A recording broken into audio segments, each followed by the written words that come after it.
evlənmə əsnasında mümin bir kişinin və mümin bir ananın, ərin və ananın ən birinci işi dua etməkdir. Çünki bu Quran və sünnədə yəni ki sabit olub.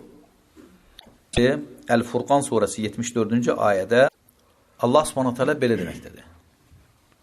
وَالَّذِينَ يَقُولُونَ رَبَّنَا هَبْ لَنَا مِنْ أَزْوَاجِنَا وَزُرِّيَّاتِنَا قُرَّةَ أَعْيُنٍ وَاجْعَلْنَا لِلْمُتَّقِينَ إِمَامًا.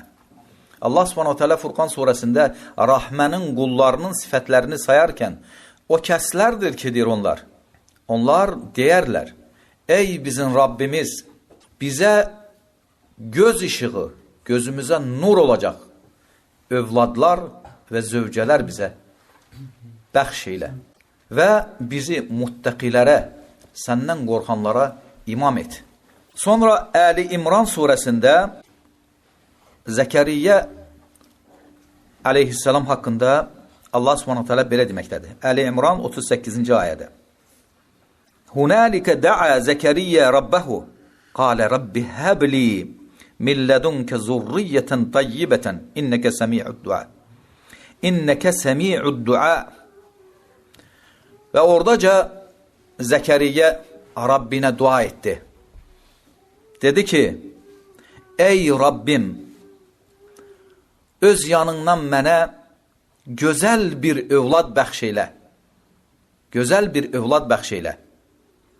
Həqiqətən sən duaları eşidənsən. Gözəl bir övlad deyəndə, yəni çatmaqaş, yanaqları qıpqırmızı, totuş-potuş, belə uşaq mı deyirdi Zəkəriyyə aleyhisselamın istədiyi övlad və Allahın ona bəxş elədiyi övlad Yahya aleyhisselam idi. Allah Subhanahu taala özü onu Qur'an-ı Kərimdə tərif eləyir. Ki onun sifətlərini, ki peyğəmbərlərin sifətləri necə olar? Orada mənəvi sifətlərdən danışılır. Və bu istəmədə, yəni ki, xeyirli, gözəl, göz işığı olacaq, iman əhli olacaq, möminlərə, muttaqilərə imam olacaq övladlar istəmək, yəni ki, Qur'anla sabit olub.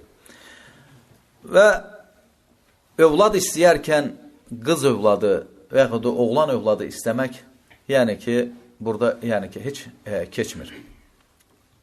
Rahmənin qulları mənə bir qız övladı ver və yaxud da oğlan övladı ver və yaxud da Zəkəriyyə demədi ki, mənə bir oğlan övladı ver. Çünki Allah Subhanahu taala Şura surəsində belə deməkdir. Lillahi mulkus semavati vel ard yakhluqu ma yasha'u yehabu limen yasha'u inathan və yehabu limen yasha'u zukur. Göylərin və yerlərin mülkü Allaha məxsusdur. İstədiyinə qız uşağı verər, istədiyinə də oğlan uşağı hədiyyə edər Allah Subhanahu taala.